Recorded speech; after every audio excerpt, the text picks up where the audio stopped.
Pai do Senhor, meus irmãos, meu nome é Ismael do canal Retornando às Escrituras e hoje nós estamos aqui para mais um vídeo da série A Essência de Cristo. E hoje o nosso tema vai ser Formando Cristo em Vós. Amém, irmãos?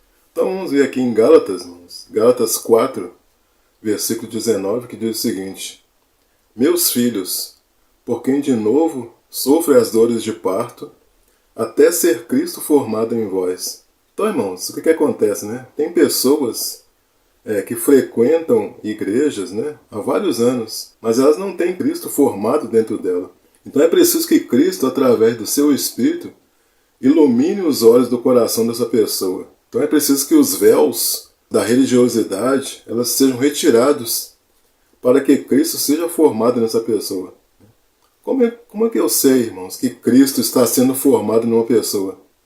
Quando eu vejo naquela pessoa uma mudança, né, uma mudança de caráter, uma mudança de conduta, né, uma pessoa totalmente nova. Então, depois que esse véu ele é retirado, inicia-se um processo de formação da vida cristã. E é nesse processo de formação que Cristo vai se formando na minha mente e no meu coração. Então, se essa formação não se iniciar, né, a pessoa ela não cresce. Né? Fica um crente sem maturidade e sem desfrutar das bênçãos da maturidade que é em Cristo Jesus. Né? Então, por isso que quando Cristo ele é formado na pessoa, a conduta muda. O dia a dia da pessoa muda. Então, Cristo ser formado na pessoa significa o quê? Significa um processo de amadurecimento constante. Quando a gente vai aqui para 2 de Pedro 3,18, diz assim, ó: Antes, crescei na graça e no conhecimento de nosso Senhor e Salvador Jesus Cristo.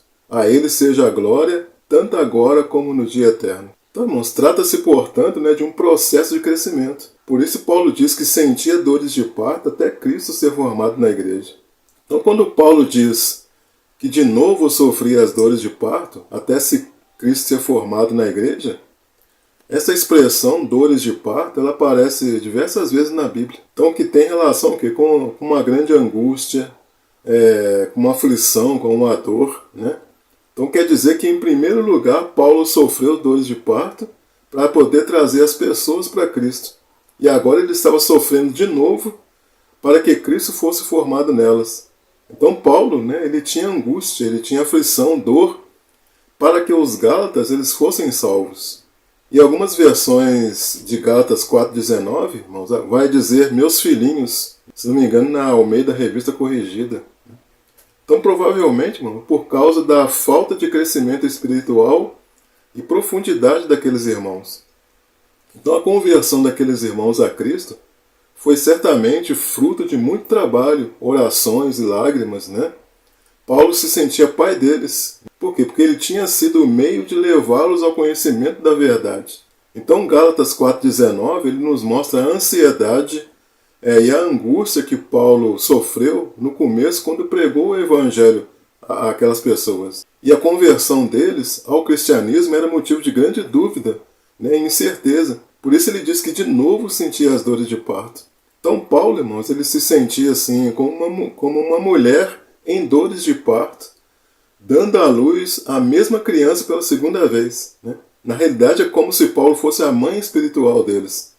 Então Paulo estava tentando trazer os Gálatas de volta à justificação pela fé, afastando assim as ênfases erradas, né, a respeito das obras da lei.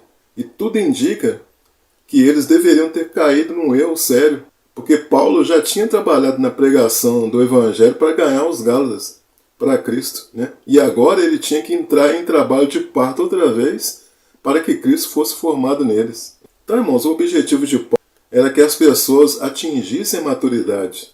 Quando a gente vai lá para Efésios 4,13, diz assim, ó: Até que todos cheguemos à unidade da fé e do pleno conhecimento do Filho de Deus, à perfeita varonilidade, à medida da estatura da plenitude de Cristo.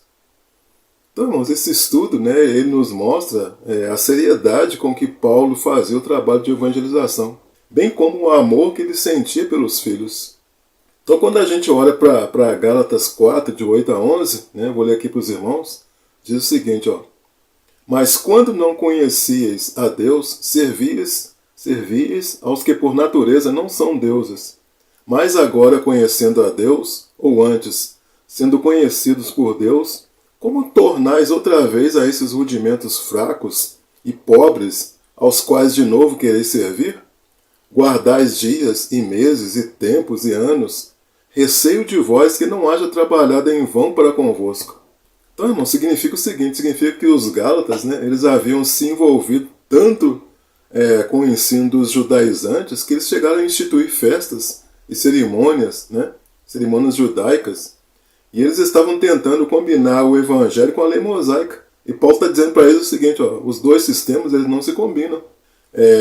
Judaísmo e a graça, o evangelho não se combinam. Lá em Gálatas 3:1 diz assim, ó insensatos Gálatas, quem vos fascinou para não obedecerdes à verdade, a vós perante os olhos de quem Jesus Cristo foi evidenciado, crucificado entre vós? Em Gálatas 4:11 diz assim, Paulo diz, receio de vós que não haja trabalhado em vão para convosco. Então, irmãos, Paulo ele tinha receio, que o trabalho dele tinha sido em vão. O que significa Cristo ser formado em você? Significa que até que exista em você toda a mente que estava nele, Deus está trabalhando na sua vida, até que toda a mente de Cristo esteja em você. Então, o cristão ele precisa ser moldado segundo a imagem do próprio Cristo. O cristão é como um embrião. No início, um pouco disforme, mas aos poucos ele vai assumindo uma forma até atingir a forma de Cristo. Então isso deveria ser o objetivo de todo cristão, porque alguns parece que querem se manter imaturos. Então essa formação ela é feita mediante o quê? Mediante a atuação do Espírito Santo. Lá em 2 Coríntios 3:18 diz assim, mas todos nós, com o rosto descoberto, refletindo como um espelho a glória do Senhor, somos transformados de glória em glória, na mesma imagem como pelo Espírito do Senhor. Quando a gente lê Gálatas 4:19, a princípio parece dar a entender que o próprio Paulo daria aos Gálatas uma nova vida. Mas não é verdade. Paulo sempre deixou claro que ele era um simples instrumento nas mãos de Deus para a transformação das vidas das pessoas. Ver Cristo formado nas pessoas envolve o quê? Envolve um sofrimento. Por isso que Paulo sentia dores de parto. E essa passagem, então, ela nos mostra que um cristão instruído na palavra, ele pode voltar atrás. Aqueles irmãos foram instruídos nada mais, nada menos do que por Paulo. Mas eles estavam voltando ao legalismo. Então, irmãos, qual é a sua estatura no momento em que você se converteu? E qual é a sua estatura agora? Hoje nós somos nem tanto invadidos, mas nós somos bombardeados por informação. Então, como que está a sua estatura? Está próxima ou longe de Cristo? Por essa razão, irmãos, é que Cristo tem que ser formado em cada um de nós. Uma excelente forma de Cristo ser formado em você é o conhecimento da palavra de Deus. Então, irmãos, é tão bom você ver uma pessoa amadurecida, uma pessoa que deixou Cristo crescer dentro dela. É uma outra pessoa. E ela não se deixa enganar por uma série de ensinamentos e doutrinas falsas. Por quê? Porque ela está sobre uma rocha firme. Não é aquela pessoa que a todo tempo vive pedindo oração para o pastor. Quando uma pessoa olhar para você, ela vai se confundir com Cristo. Então, irmãos, que essa palavra possa brotar no seu coração, possa entrar no seu coração, na sua mente, que você possa verdadeiramente deixar Cristo ser formado na sua vida. Amém, irmãos? Então fique com essa palavra no seu coração. Obrigado a você que assistiu o vídeo até o final. E se você gostou desse vídeo, peço aí que você deixe seu like, seu joinha. Caso você ainda não seja inscrito no canal, peço que você se inscreva no canal. E caso você também tenha algum comentário a respeito do vídeo, ou mesmo queira fazer alguma pergunta, peço que você use aí os comentários. Amém, irmãos? Então, obrigado mais uma vez por você ter assistido o vídeo até o final. E fiquem todos na graça e na paz de nosso Senhor e Salvador Jesus Cristo. Amém, irmãos? Glória a Deus.